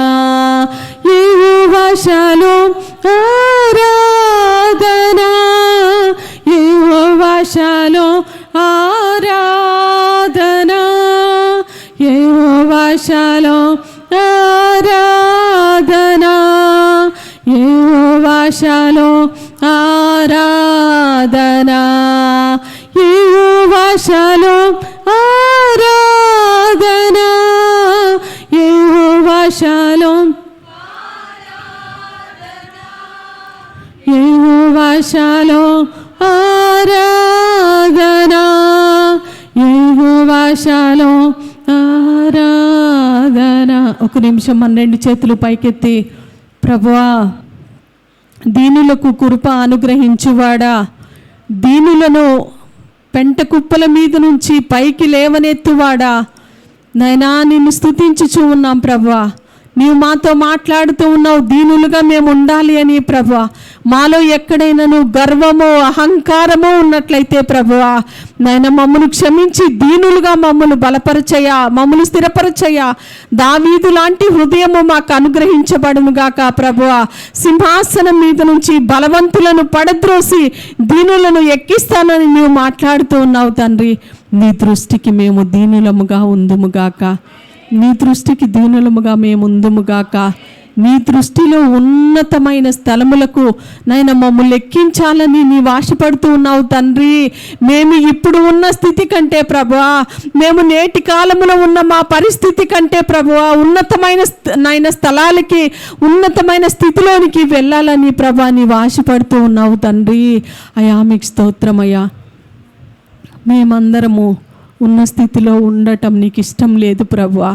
నీ చేత దీవించబడాలని, ఆశీర్వదించబడాలని నీవు ఆశపడుతూ ఉన్నావయ్యా. నైనా నీ ఆదరణ మాకు కలిగించాలని ప్రభా అనేక సార్లు ప్రయాసపడి గాలి వానలకు కొట్టబడిన పరిస్థితులు లాంటి పరిస్థితిలో మేము ఉన్నప్పుడు పరిశుద్ధాత్మదేవా నీ ఆదరణ మాకు కావాలని ప్రభా, నీ ఆదరణ మాకు దయచేస్తూ ఉన్నందుకై ప్రభా నిన్ను స్తుతించుచు ఘనపరచుచు ఈ చిన్న స్తుతి ఆరాధన యేసయ్య నామములో అర్పిస్తూ ఉన్నాను తండ్రి. అందరు దయచేసి కూర్చుందాం. ఆఖరిగా ఒక 2 చిన్న మాటలు చెప్పి ముగించేస్తాను. దీనులుగా మనం బ్రతికితే మొదటిగా ఏంటో చెప్తారా? కృపనిస్తాడు, ఎక్కువ కృపనిస్తాడు. రెండవదిగా చెప్తారా? దీనులుగా మనం బ్రతికితే దేవుని ఘనమైన ఆదరణ మనకు వస్తుంది. దేనిలో కూడా అయ్యో వాళ్ళు నన్ను ఆదరించట్లేదే, నా ఇంట్లో నా సొంత వారి మధ్య, నా బంధువుల మధ్య నాకు మనం బాధపడాల్సిన అవసరం లేదు. నేను ప్రభు నమ్మిన తొలి దినాల్లో, మా వివాహమైన తొలి దినాల్లో కొంతమందిని గురించి బాధపడుతూ ఉండేదాన్ని. అయ్యో వాళ్ళు ఇలా ఉన్నారే, వాళ్ళు అలా ఉన్నారే, మమ్మల్ని చూడట్లేదే, మమ్మల్ని పట్టించుకోవట్లేదే అనేసి చాలా దిగులు పడుతూ ఉండేదాన్ని, చింతపడుతూ ఉండేదాన్ని. తర్వాత కాలంలో దేవుడేంటో అర్థమైంది. ఆయన ఉంటే చాలు, ఆయన సన్నిధి ఉంటే చాలు, ఆయన మనతో ఉంటే చాలు అని దేవుని ఆదరణ నేను పొందుకున్నాను. మూడవదిగా చెప్తారా? దీనులకు ఏం దొరుకుతుందంట? హల్లెలూయా. ఈ మాటలు మన జీవితాల గుర్తుండిపోవును గాక. రేపటి దినాన దేవుని సన్నిధిలో నిలవబడి సాక్ష్యం ఇచ్చినట్లుగా నా హృదయంలో ఉన్న గర్వాన్ని ఆయన తీసివేశాడు. కనపడిద్దండి ఎవరికైనా గర్వం? నాలో గర్వం ఉంటే బయటికి కనపడిద్దా? కొన్నిసార్లు కనబడొచ్చేమో, కొంతమందిని చూడంగానే మనకు అర్థమైద్ది. చాలా గర్విష్టండి అమ్మాయి, ఆయన చాలా గర్విష్టండి, అమ్మో ఆమె చాలా గర్వం అండి ఆమెకి. కొన్నిసార్లు మాటల ద్వారా మనకి అర్థమైద్ది, కొన్నిసార్లు చూపుల ద్వారా అర్థమైద్ది, కొన్నిసార్లు మన క్రియల ద్వారా కూడా మనలో ఉన్న గర్వం అర్థమైద్ది. కానీ ఎక్కువ శాతం కనబడదు, లోపల ఉన్నది. దేవుడు అంటూ ఉన్నాడు, మనలో ఉన్న గర్వం అంతటిని, అహంకారం అంతటిని తీసివేసుకొని దీనులుగా మనం ఎప్పుడైతే మనం బ్రతుకుతామో దేవుడు ఉన్నత స్థలముల మీదకి ఆయన హెచ్చిస్తాడంట. హల్లెలూయా. ఈ రోజున ఉన్నత స్థితిలో ఉన్నావేమో, దానికి మించిన ఉన్నత స్థితి, అనేకులకు దీవెనకరంగా ఆశీర్వాదంగా దేవుడు మనల్ని హెచ్చించబోతూ ఉన్నాడు. నాలుగవదిగా దీనులు దేవుని చేత లక్ష్య పెట్టబడతారు. దీనులు దేవుని చేత లక్ష్య పెట్టబడతారు. కీర్తనల గ్రంథము 138 6వ వచనం చదువుతారా? 136. యెహోవా మహోన్నతుడైనను ఆయన దీనులను లక్ష్యపెట్టును. ఆయన దూరము నుండి గర్విష్ఠులను బాగుగా ఎరుగును. ఒకసారి చూస్తారా? దీనులను దేవుడు లక్ష్య పెడతాడంట. కోటీశ్వర్లు, ఒక సపోజ్ సీఎంఏ అనుకుందాం. నేను సీఎం దగ్గరికి వెళ్ళి, ఒక ఆయన వెళ్ళి, ఏమండి ఎస్తేర్ వచ్చింది, మీకోసం బయట వెయిట్ చేస్తుంది, ఆమె పేరు ఎస్తేర్ అంట అని చెప్తే ఆయనకి ఏమన్నా అర్థమైద్దా? ఎస్తేరా ఎవరు? వెళ్ళటానికి కూడా అవకాశం ఉండదు మనకి. సీఎం వరకు ఎందుకు? బాగా ఆస్తిపరులు, బాగా రిచ్ పీపుల్ దగ్గరికి మనం వెళ్ళామనుకోండి, వాళ్ళు మనల్ని ఎలా చూస్తారు? ఒకవేళ వాళ్ళ స్థాయితో ఈక్వల్గా ఉంటే పర్వాలేదు, వాళ్ళ స్థాయికి మనం కొంచెం తగ్గి ఉంటే మనల్ని ఎలా చూస్తారు? ఎలా చూస్తారు? తక్కువగా చూస్తారు కదా. ఆమా అవునులే. మాట్లాడటానికి కూడా ఇష్టపడరు కదా. కానీ దేవుడు మహోన్నతుడైనను దీనులను లక్ష్య పెడతాంట. ఎవరు మహోన్నతుడు అంటే ఉన్నత స్థలములలో నివసించే వారిని మహోన్నతుడు అంటారు. అంత గొప్ప ఉన్నత స్థలములలో నివసించే దేవుడైనప్పటికీ ఆయన దీనులను లక్ష్య పెడతాడంట. హల్లెలూయా. యెషయా గ్రంథం కూడా చదువుదాము. 57:15.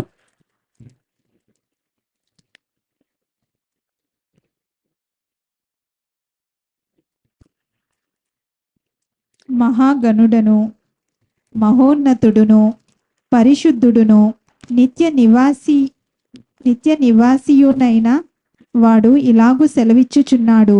నేను మహోన్నతమైన పరిశుద్ధ స్థలములో నివసించువాడను. అయినను వినయము గలవారి ప్రాణమును ఉజ్జీవింపజేయుటకును నలిగిన వారి ప్రాణమును ఉజ్జీవింపజేయుటకును వినయము గలవారి యొద్దను దీన మనసు గలవారి యొద్దను నివసించుచున్నాను. హల్లెలూయా, హల్లెలూయా. దేవుడు ఎవరంట? మహాగణుడు, మహోన్నతుడు, పరిశుద్ధ స్థలములలో నివసించేవాడు. అయినను ఆయన ఎక్కడ ఉంటాడంట? వినయము గలవారి యొద్ద, దీన మనస్సు గలవారి యొద్ద. ఒక ఉన్నతమైన స్థితిలో ఉన్నవారు మన యొద్ద ఉండటానికి ఇష్టపడరు. కనీసం మనతో కొంచెం టైం స్పెండ్ చేయడానికి ఇష్టపడరు. మన ఇంట్లో రమ్మంటే వస్తారా? మన ఇంటికి రారు కదా అధికారులు ఉన్నతమైన స్థితిలో. కానీ దేవుడు అంటూ ఉన్నాడు, నేను ఉన్నతమైన స్థలములలో నివసించువాడను. అయినప్పటికీ ఎవరైతే వినయ మనస్కులుగా ఉంటారో, దీన మనస్కులుగా ఉంటారో నేను వారిని లక్ష్య పెడతా. చాలాసార్లు మనం అనుకుంటా ఉంటాం కదా, మా బంధువులు మమ్మల్ని లక్ష్య పెట్టట్లేదండి, ఎంత నీచంగా చూస్తూ ఉన్నారో ఈ రోజున నా స్థాయిని బట్టి. నన్ను అందరూ విడిచిపెట్టేశారండి, ఎవరు నన్ను పట్టించుకోవటం లేదు, చాలా తక్కువగా చూస్తున్నారండి. దేవుడు అంటూ ఉన్నాడు, నేను ఈ రోజున నిన్ను లక్ష్య పెడుతూ ఉన్నాను, నేను నిన్ను చూస్తూ ఉన్నాను, నేను నిన్ను దృష్టిస్తూ ఉన్నాను, నేను హెచ్చించువాడను నేనే. హల్లెలూయా. నేను ఉన్నతమైన దేవుడనే, ఉన్నతమైన స్థలములలో నివసించేవాడని. కానీ అంత హెచ్చైన స్థితిలో ఉండి కూడా నీలో దీన మనసు అనేది నన్ను చాలా ఆకర్షించింది. నీ ఎద్దకు రాకుండా నేను ఇక ఉండలేకపోతూ ఉన్నా. నీలో ఉన్న ఆ దీన మనసు నాకు చాలా నచ్చేసింది. దేవుడు మన ఎద్దకు వస్తే దేవుని ఆశీర్వాదం మనకి ఎంతగా ఉంటుందో చెప్పమంటారా? చాలా గొప్పగా ఉంటుంది ఆ ఆశీర్వాదం.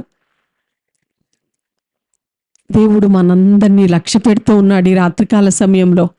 మనం ఎలాంటి పరిస్థితిలో ఉన్నప్పటికీ దేవుడు మనతో అంటూ ఉన్నాడు, నేను నీ మీద లక్ష్యం ఉంచాను.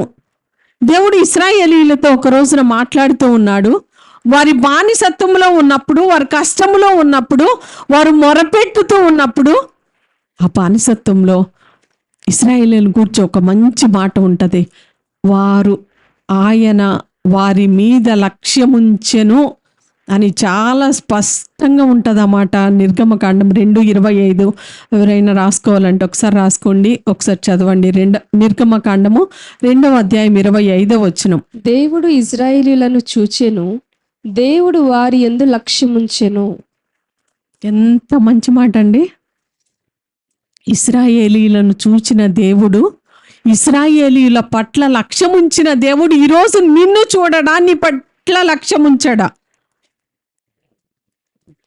వాళ్ళని చూశాను, వారి బానిసత్వాన్ని చూసా, వారి ప్రతి పరిస్థితిని నేను చూశాను, కాబట్టి వారి మీద నేను లక్ష్యం ఉంచాను. ఈ రోజున మనం ఎవరైనా సరే, ఎలాంటి స్థితిలో ఉన్నా సరే, దేవుడు అంటూ ఉన్నాడు, నేను మిమ్మల్ని చూశాను, మీ యందు నేను లక్ష్యం ఉంచే దేవుడను. దీనులుగా మనం బ్రతికితే దేవుడు మనల్ని లక్ష్య పెడతాడండి. ఎవరు లక్ష్య పెట్టకపోయినా మనల్ని పర్వాలేదు. దేవుడు లక్ష్యం ఉంచితే దేవుడు ఆశీర్వదించకుండా ఉండలేడు. దేవుడు ఉన్నతమైన స్థితికి తీసుకొని వెళ్ళకుండా ఉండలేడు. ఈ రాత్రికాల సమయంలో ప్రార్థించడానికి దేవుని మందిరానికి వచ్చిన మనం, ఆఖరి మాట నేను చెప్తున్నా, దీనులు మొరపెట్టగా విడుదల. హల్లెలూయా. దీనులు మొరపెట్టగా విడుదల కలుగుతుందంట. ఒకసారి కీర్తనల గ్రంథము 72వ కీర్తన 12వ వచనం.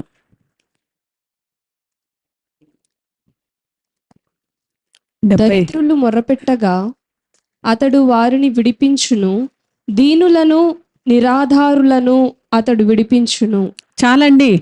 దీనులు దేవుని సన్నిధిలో ప్రార్థిస్తూ ఉన్నప్పుడు దేవుడు తప్పకుండా ప్రార్థన ఆలకించే దేవుడంట. ఈ రాత్రికాల సమయంలో మరి సంఘంలో ఎంతో మంది దేవుని బిడ్డలు ఉన్నారు. మీరు దేవుని సన్నిధికి వచ్చారు. దేవుని పట్ల ఆశ కలిగి, ఆసక్తి కలిగి దేవుని సన్నిధిలో ప్రార్థన చేస్తే దేవుడు నా ప్రార్థన వింటాడు. దేవుని సన్నిధికి వెళ్తే దేవుడు నాతో మాట్లాడతాడు. దేవుని సన్నిధికి వెళ్తే దేవుని సన్నిధి నన్ను మారుస్తుంది. దేవుని సన్నిధిలో ఆశీర్వాదం ఉందని తెలుసుకొని దేవుని సన్నిధికి వచ్చిన మీరు ఈ రాత్రికాల సమయంలో దేవుని సన్నిధిలో మొరపెడితే తప్పకుండా దేవుడు మీ ప్రార్థన ఆలకిస్తాడు. ఈ రోజుల్లో నాకు ఎంతో సంతోషము, ఎంతో మనసుకు నెమ్మది కలుగుతుంది. ప్రభా, మేము అనేకమైన ప్రార్థనా అంశాలు నీ సన్నిధిలో మేము ప్రార్థిస్తూ ఉన్నాం.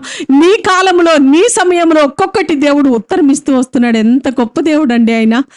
వాటన్నిటికీ నేను ఒక్కటి చెప్తున్నా ప్రభా, వీటన్నిటికీ మేమైతే అర్హులం కాదు, కానీ మా పట్ల నీవుండి మా ప్రార్థనలన్నీ ఆలకిస్తూ ఉన్నావు.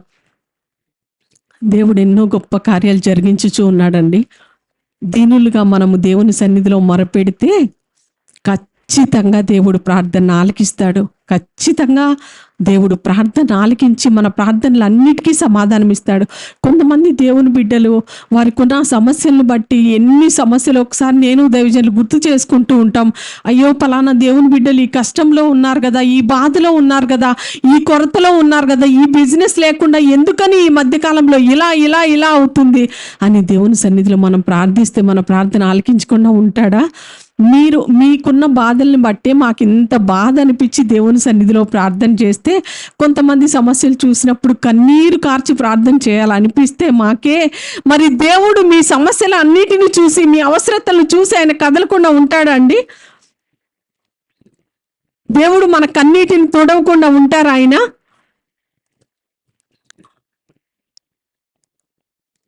ఒక రోజున యోనాతో దేవుడు మాట్లాడుతూ ఉన్నాడు.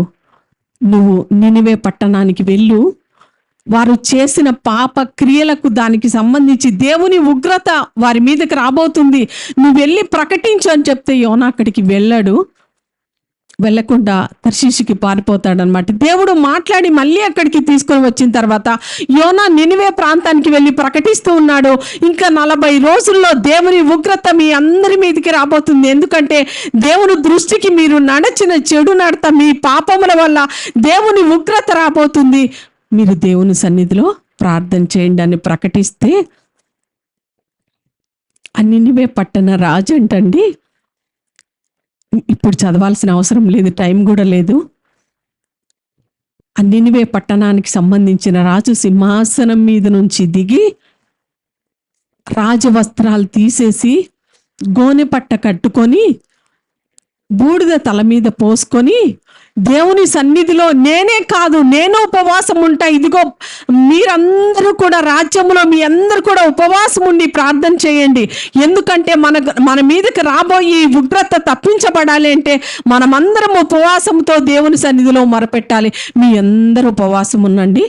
ఈ రోజున ఈ పశువులకు కూడా మీరు మేత వేయొద్దు, ఈ పశువులు కూడా మనతో పాటు ఉపవాసం ఉండాల్సిందే అనే ఒక ఉపవాస దీక్షలో ఆ ప్రాంతం అంతా దేవుని సన్నిధిలో ఒకేసారి మొరపెట్టారు. ఆయనకేం అవసరం అండి? రాజుకి సింహాసనం మీద నుంచి దిగి రాజవస్త్రాలు తీసివేసి గోనె పట్ట కట్టుకొని తల మీద బూడిద పోసుకొని దేవుని సన్నిధిలో ప్రార్థిస్తూ ఉన్నాడు. ప్రభువా, మా పాపములు క్షమించయ్యా, మా ప్రజలందరి పాపాలు మన్నించయ్యా అని చెప్పంగానే ఆ కరుణ వాత్సల్యములు కలిగిన దేవుడంట, ఆ దీర్ఘశాంతము కలిగిన దేవుడంట ఆ రాబోయే ఉగ్రతను వెంటనే తప్పించేశాడంట. ఆ ఉగ్రత వారి మీద నుంచి తీసివేయబడిందంట. నినివే రాజులు ఏం చూసుండొచ్చు? దేవుడు దీనత్వాన్ని చూశాడు. ఈరోజు రాత్రికాల సమయంలో దీనులుగా దేవుని దృష్టికి, మనుషుల దృష్టి కొన్నిసార్లు చాలా ఒబీడియంట్గా, చాలా హంబుల్గా కనబడతాం. ఆ రియల్ ఒబీడియన్స్ అనేది మనకు లోపల ఉండాలి. ఆ నిజమైన విధేయత అనేది మన హృదయాల్లో ఉండాలి. ఎవరు నిజమైన విధేయులు? దేవుడు అంటూ ఉన్నాడు కదా, ఎవడు దీనుడై నలిగిన హృదయం గలవాడై నా మాట విని వణుకుచుండునో వానినే నేను దృష్టించి. ఎవరు దీనుడు అంటే దేవుని మాటకు మనం ఎప్పుడైతే ఒబే అవుతామో, దేవుని మాట దేవుని సన్నిధిలో నుంచి వచ్చుచూ ఉన్నప్పుడు, ప్రభా నీ మాట అలా సెలవిచ్చింది కదా, నీ మాట అలా సెలవిచ్చింది కదా, నేను నీ మాటకి లోబడతానయ్యా.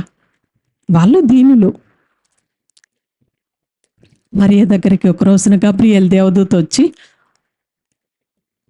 దయాప్రాప్తురాలా నీకు శుభము కలుగునుగాక, రక్షకుడు నీ గర్భాన పుట్టబోతూ ఉన్నాడు అంటే, నీ మాట చొప్పున జరుగునుగాక. ఆ మంది నేను పురుషుని ఎరుగని దాన్నే అని జస్ట్ ఆమెకున్న ఆలోచనతో అందు, కానీ తర్వాత అంటుంది నీ మాట చొప్పున జరుగునుగాక. వాళ్ళండి విధేయులు.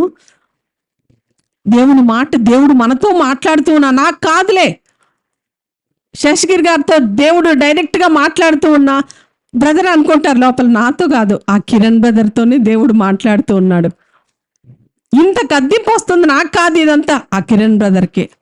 చాలాసార్లు దేవుడు మనతోనే డైరెక్ట్గా మాట్లాడుతూ ఉన్నా, ఇది నాకు కాదు, ఫలానా సిస్టర్కి, ఇదంతా ఈరోజు వాక్యం అంతా ఆ సిస్టర్కే అనుకుంటాం కదా మనం. చాలాసార్లు దేవుని సన్నిధిలో దీనులుగా మనం ఉండి ప్రార్థన చేస్తే దేవుడు వెంటనే ప్రార్థన ఆలకిస్తాడంట. సుంకరి ప్రార్థన నేను మీకు చెప్పాను ఇందాక. సుంకరి దేవుని సన్నిధిలో ఎక్కువ ప్రార్థన, దీర్ఘ ప్రార్థన కూడా చేయలేదండి ఆయన. చాలాసార్లు ఉపవాసం ఉంటాం, ఉండకూడదని కాదు, ఉండాలి. దేవుడు చెప్పాడు ఉపవాసం ఉండమని. ఉపవాసం ఉంటాం, జుట్టు పీక్కుంటాం, అది చేస్తాం, ఇది చేస్తాం, ప్రార్థన ప్రార్థన ప్రార్థన ప్రార్థన, రోజంతా ప్రార్థన ప్రార్థన. రియల్ దినత్వం అనేది మనలో ఉండదు. కొన్నిసార్లు చాలా టైం టేకింగ్ అవుతుంది, అది చాలా లేట్ అవుతుంది, చాలా ఆలస్యం అవుతుంది. ఎప్పుడైతే దీనులుగా మనం లోపల ఆ దీనత్వం కలిగి దేవుని సన్నిధిలో మనం మొరపెడతామో, సుంకరంట ఆకాశం వైపు కనులెత్తటానికి ధైర్యం లేక రొమ్ము కొట్టుకుంటూ ఎక్కడో ఒక మూలన, ప్రభువా నేను పాపిని, నన్ను క్షమించయ్యా అన్నాడు. అదే ప్రార్థన, చిన్న ప్రార్థన. ఈయన చేసిన ప్రార్థన విస్తారమైన ప్రార్థన. ఇదిగో ఈ సుంకర్లాగా నేను లేను, ఈ వ్యభిచారిలాగా లేను, ఇదిగో ఈ మనుషులందరిలాగా నేను లేనయ్యా, అది చేస్తున్నా, ఇది చేస్తున్నా. అది విస్తారమైన ప్రార్థన. అంటే షార్ట్ ప్రేయర్స్ చేయాలంటారనే కాదు, దేవుని సన్నిధిలో వేచి ఉండాలి మనం ఖచ్చితంగా. దేవుని సన్నిధిలో ఉపవాసం ఉండి మనం ప్రార్థన చేయాలి. దేవుడే చెప్పాడు. ఏంటి శిష్యులు దగ్గరికి వెళ్తే, ప్రభా నీ శిష్యుల దగ్గరికి వెళ్ళాము, ఎక్కడేం కార్యం జరగలేదు అంటే, కొన్ని ఉపవాసం వల్లనే జరుగుతాయని చెప్పి దేవుడు అంటాడు. దేవుడు తప్పకుండా మన ప్రార్థన ఆలకించాలి అంటే, దీనులుగా దేవుని సన్నిధిలో మనం ఎప్పుడైతే ఉంటామో దేవుడు తప్పకుండా మన ప్రార్థన ఆలకిస్తాడు. కీర్తన 34:6 చదవండి, ముగించుకుందాం.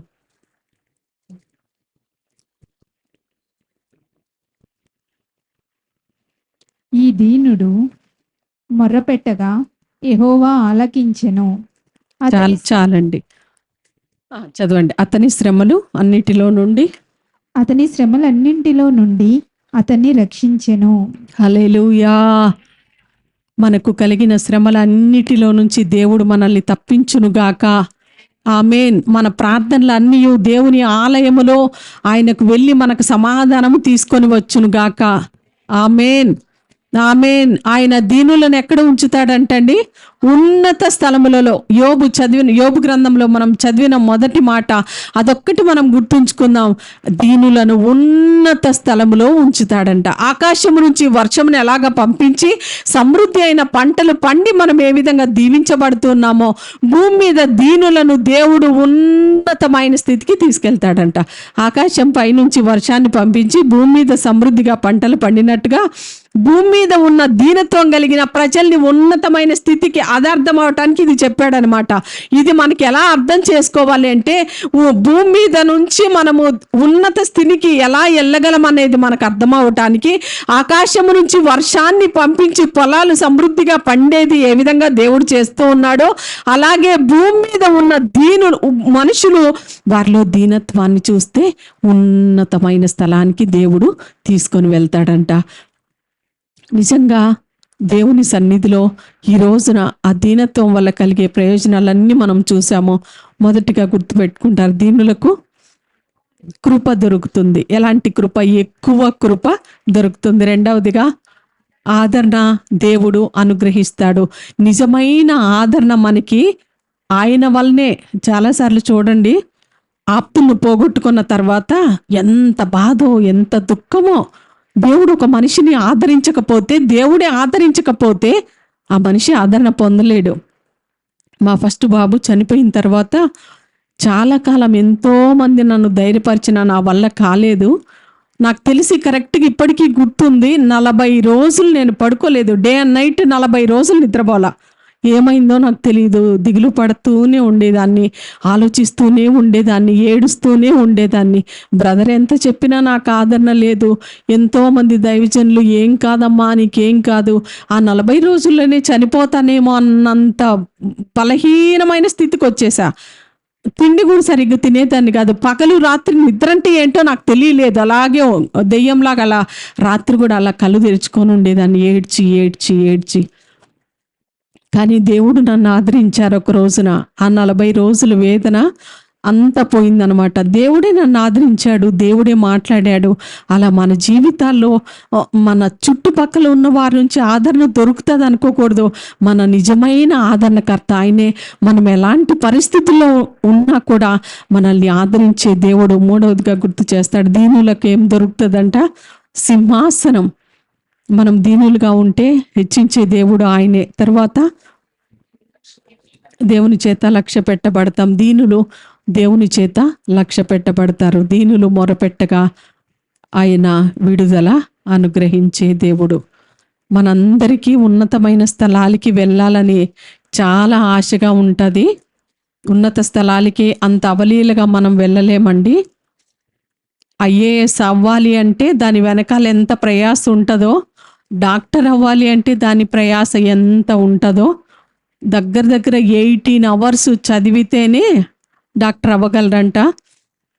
18 hours కూడా కష్టపడి డే అండ్ నైట్ చదివితేనే డాక్టర్ని చూడంగానే ఈ రోజున అబ్బో భలే స్టైల్గా తిరుగుతున్నారు వీళ్ళు డాక్టర్స్, సింపుల్గా వచ్చేసారు అనుకుంటాం డాక్టర్స్ని చూసి. మనం దాని వెనకాల ఎంత ప్రయాస. రాత్రి పగలు కొన్నిసార్లు ఫుడ్ కూడా తినరు నాకు తెలిసి వాళ్ళు. ఐఏఎస్ అవ్వాలి అంటే ఆ ఉన్నతమైన స్థితిలో వాళ్ళని చూసి సంతోషపడుతూ ఉంటాం. వాళ్ళ వెనకాల ఎంత దుఃఖం ఉంటుందో, ఎంత ప్రయాస ఉంటుందో, నిద్ర లేని రాత్రులు ఎన్ని ఉంటాయో. మన జీవితాల్లో కూడా ఒక స్థాయికి మనం వెళ్ళాలంటే దేవుని దృష్టిలో దీనులుగా కనపడితే మనం చాలు, ఆయన హెచ్చిస్తాడు. ఈ చిన్న మాటలు దేవుడు మన వినికిడిలో దీవించి ఆశీర్వదించును గాక. మీ అందరికీ నా హృదయపూర్వక వందనాలు.